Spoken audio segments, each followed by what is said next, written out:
to our program. Now it's my honor to have Judge Siraj Desai with me.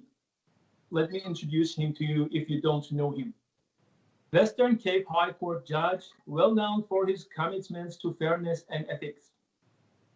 He made a meaningful contribution in the struggle against apartheid in South Africa and defended those who were oppressed by the system.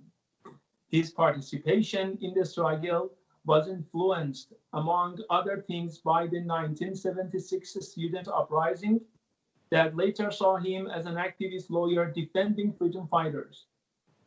Very welcome, Judge. Thank you for joining us. Please let me know your ideas, Imam, about Imam Khomeini, about Madiba and the role in the world. Please, the screen is yours. Bismillah ar-Rahman ar-Rahim. Assalamu alaikum wa rahmatullahi wa barakatuh to all your listeners. Thank you very much for inviting me to speak on this very special occasion.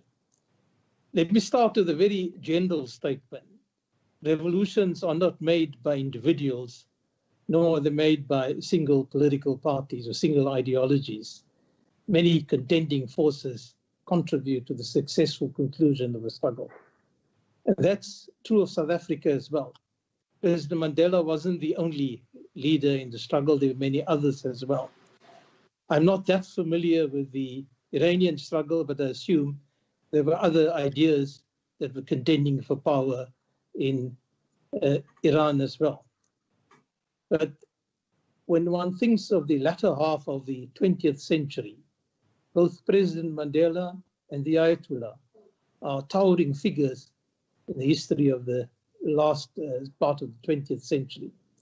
Mandela for his sterling role and his contribution in the breakdown of apartheid.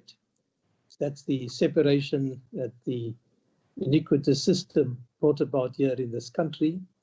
And the Ayatollah, obviously, for his inspirational leadership in the removal of the Shah and his acolytes from government in Iran. But what makes both leaders important is one single factor. When Mandela first went overseas, when he was asked about who his allies were by the Americans, he refused to disown any of his allies. He said unqualifiedly that Castro was his friend, that Yasser Arafat was his friend, that Muammar Gaddafi was his friend. What he did was he asserted an independent foreign policy and did not allow the United States to dictate the foreign policy of this country. Equally, the Ayatollah mentioned rather picturesquely, but more bluntly, the idea that America was the great shaitan. It incorporated the idea of the forces aligned against the real transformation of people throughout the world. We salute both the leaders for that position they've taken in the international arena. Secondly, an important aspect of both leaders, they called for unity. President Mandela called for unity amongst the oppressed against the forces of darkness in this country. He called for unity in the face of oppression. And when he assumed power, perhaps debatably so, he called for unity of all South Africans in rebuilding this country. Perhaps he overestimated the goodwill that existed amongst our former oppressors. But he echoed the call throughout and in the most desperate and dark times for unity in rebuilding this country. Now, I am reminded of the Ayatollah in the same regard, and in a different context, the unity of Muslims, the unity of Islam, which he repeatedly echoed, was fundamental to his thinking. But more importantly than fundamental to his thinking, it was an approach that it was prescient in the sense that it foresaw what is happening in the world today. Today, more than ever before, we see the disunity of Islam, not because of all the good people in the world, because certain countries that ally themselves with, and I'm happy to use the phrase, even if I must use the phrase, the great shaitan, who remains the great shaitan today.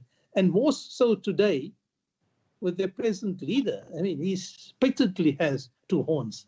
So one must begin to appreciate the leadership that was afforded by these iconic leaders, both in building unity and in bringing about the end of nefarious systems. Thank you.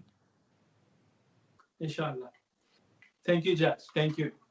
As I get, independence and unity are two common things that these two great leaders had in their struggle against oppression. Thank you so much, Judge, for your presentation in our program, and hope to see you soon in other programs. Thank you. All the best and bye. Inshallah. Alaikum salam.